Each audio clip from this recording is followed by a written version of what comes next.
Have you ever wondered what the 10 quickest muscle cars of the 1970s really were? Most people might vaguely recall images of big-engine pony cars and mid-size muscle machines, and they'd be mostly right. But the specific trims, engines, and transmission combos that made these cars true legends, those details are often forgotten. In this video, we're taking you back to the golden era of American horsepower to revisit the 10 fastest factory-original muscle cars of the 1970s, ranked by their 0 to 60 miles per hour times. We'll also show you what they cost when new and how much they're worth today.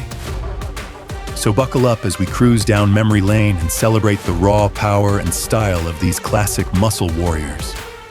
Don't forget to like, share, and subscribe to Classic Cars Archive so you never miss a ride through muscle car history.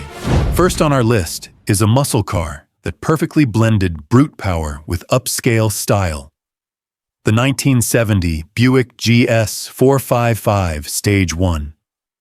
Buick wasn't messing around when they dropped a massive 455 cubic-inch V8 under the hood of their mid-size Skylark.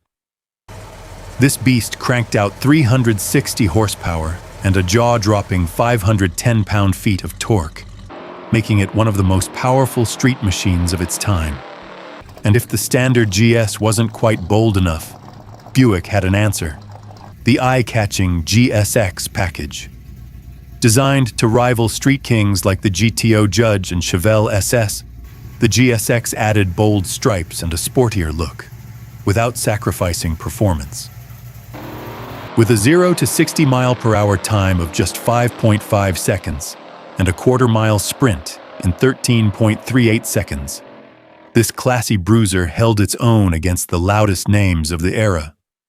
Back in 1970, you could drive one off the lot for around $4,800. Fast forward to today, and a mint-condition GS 455 Stage 1 can command up to $150,000 at auction. Not bad for a Buick that could smoke tires and still give you a smooth, comfortable ride.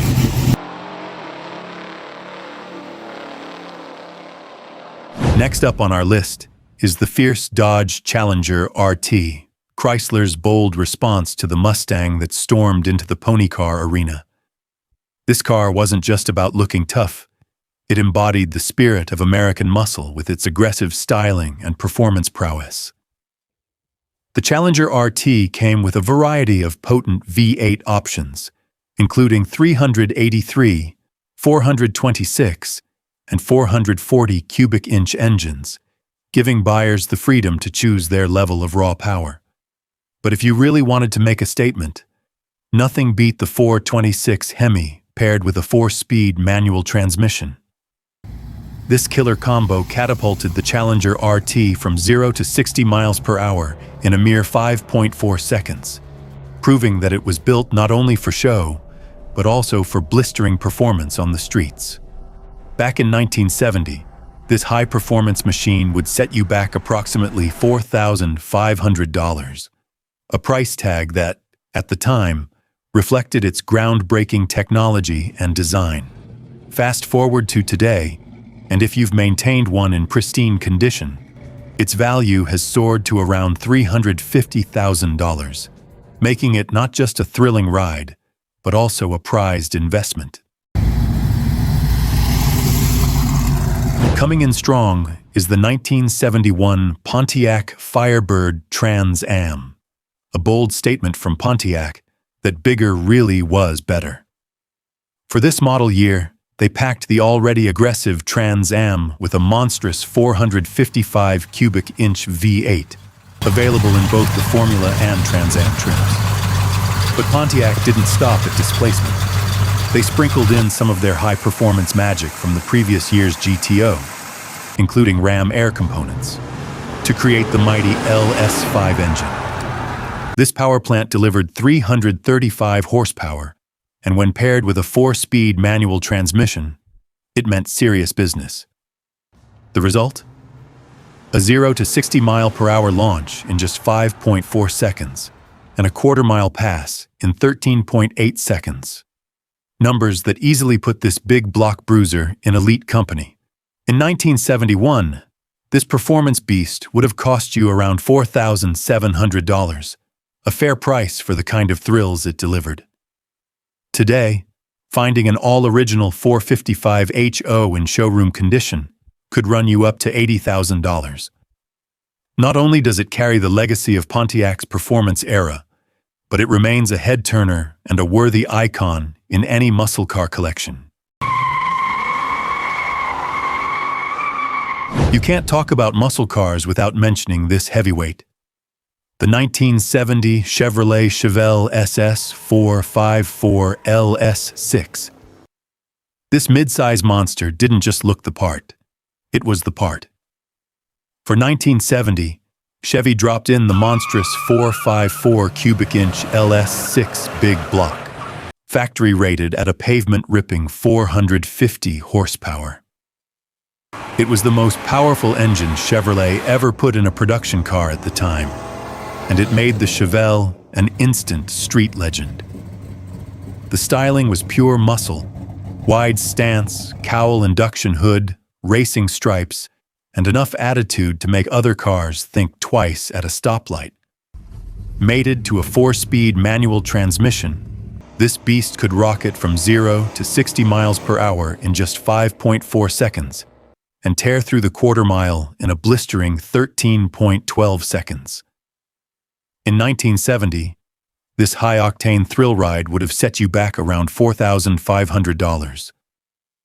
A serious investment then, but nothing compared to today's value. A well-preserved, all-original LS6 Chevelle can fetch up to $330,000 at auction. Let's take a look at one of the rarest and most overlooked muscle cars of the era, the 1971 Chevrolet Corvette ZR2. While the Vet was already a legend by the early 70s, Chevrolet took things to another level with this one-year-only performance package.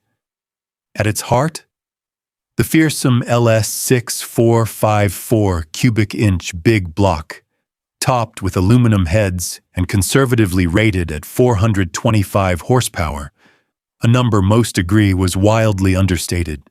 But the ZR2 wasn't just about raw power. This wasn't your average boulevard cruiser. It was a track-focused monster. The package came with heavy-duty upgrades, performance suspension, stiffer brakes, a toughened clutch, and an aluminum radiator to keep things cool under pressure. Surprisingly, from the outside, it looked like any other big block Corvette. No flashy badges or wild stripes to give it away. Just a subtle 454 emblem on the hood bulge hinted at the thunder lurking beneath. Performance? Oh yeah.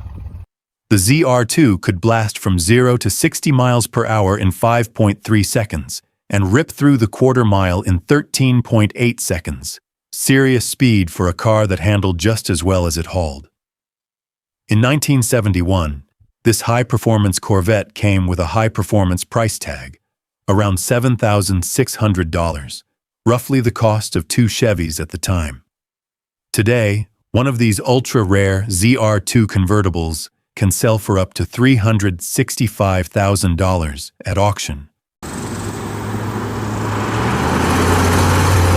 Built to sting the competition, the 1970 Dodge Super Bee was Dodge's bold and budget-friendly answer to the Plymouth Roadrunner and a more affordable alternative to their own Charger. Based on the Coronet platform, the Super Bee shared much of its muscle-bound silhouette with its siblings, but ditched the frills to keep the price and the weight down.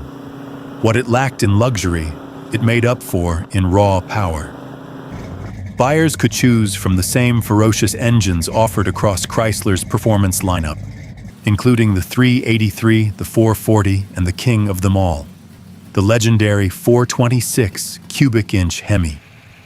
When paired with this 425 horsepower fire breather, the Super Bee became a no-nonsense street warrior. This Hemi-powered brute could launch from 0 to 60 miles per hour in just 5.3 seconds and tear through the quarter mile in 13.5 seconds. Lightweight, loud, and built for speed, it was a pure muscle car experience, stripped down and all about the thrill. In 1970, you could drive one off the lot for around $4,000. Today, an all-original showroom condition Super B Hemi can bring in as much as $110,000 at auction. It didn't need fancy trim or extra gadgets, just a big engine, a bold attitude, and a name that still buzzes in the Muscle Car Hall of Fame. Few muscle cars command the respect and the price tag of the legendary 1970 Ford Mustang Boss 429. Built purely for performance and homologation purposes, this rare beast was never meant to blend in. Yet, with its clean lines and understated styling, lacking even the stripes of its Mach 1 sibling, the Boss 429 looked deceptively tame. Under the hood, though, it was anything but. Ford hand-built just 1,358 units between 1969 and 1970 at their Carcraft facility in Brighton, Michigan, specifically to qualify the 429 cubic inch Hemi-headed V8 for NASCAR. The result? A street car with a race engine, raw, powerful, and brutally fast. With 0 to 60 miles per hour in just 5.3 seconds and a 13.7-second quarter mile, the Boss 429 could hold its own against any rival of its time. And back in 1970, it would have cost you around $5,000. Today, owning one of these mythical machines will set you back between $200,000 and $350,000, and that's if you can even find one.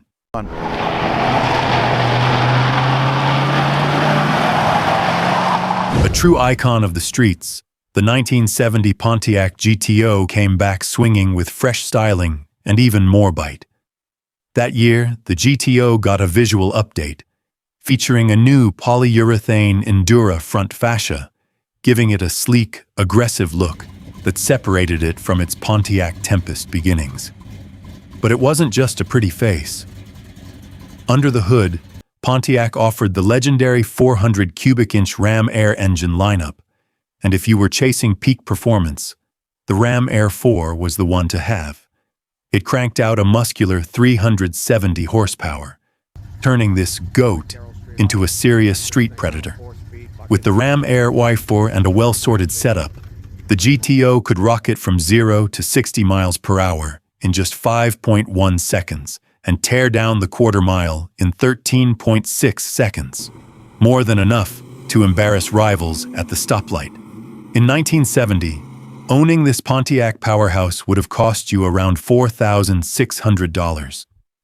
Today, if you want an all-original example in excellent condition, prepare to shell out about $100,000. Now here's a rare bird that broke the rules. The 1973 Pontiac Trans Am 455 Super Duty. It might have come a little late in the game, but it still flew high. By 1973, most muscle cars had been tamed by emissions regulations and rising insurance rates. But Pontiac wasn't ready to wave the white flag just yet. Enter the Trans Am 455 SD, a car that stood defiantly against the fading muscle car era. This wasn't just a bored-out engine with a fancy badge. Pontiac engineers reworked the 455 cubic inch V8 from the inside out, reinforcing the block, upgrading internals, and squeezing out serious big block performance. The result was the Super Duty, a street-legal bruiser that was as close to a race engine as you could get in a factory car. With a 4-speed manual, the SD could still throw down 0 to 60 in just 5.3 seconds and a 13.5-second quarter mile. That's impressive for any car, let alone one built after the muscle peak. In 1973, it would have cost you around $5,500. Today, you'll need close to $100,000 to park one of these legends in your garage.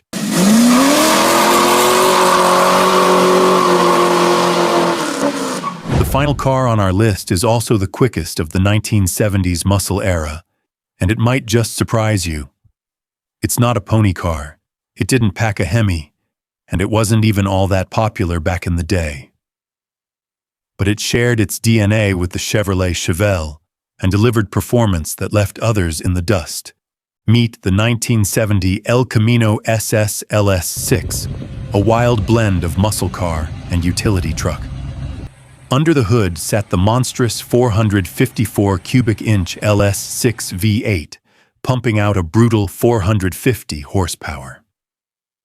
This sleeper could launch from 0 to 60 miles per hour in just 5.0 seconds and tear through the quarter mile in 13.44 seconds, making it the fastest factory muscle machine of the decade.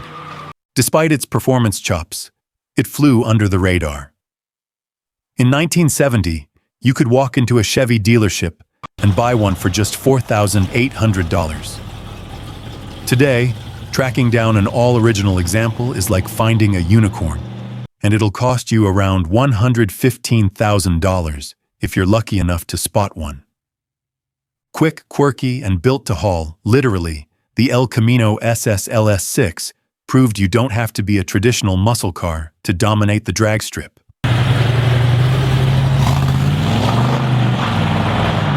Before we wrap up, let's take a moment to appreciate just how wild the muscle car scene was in the 1970s.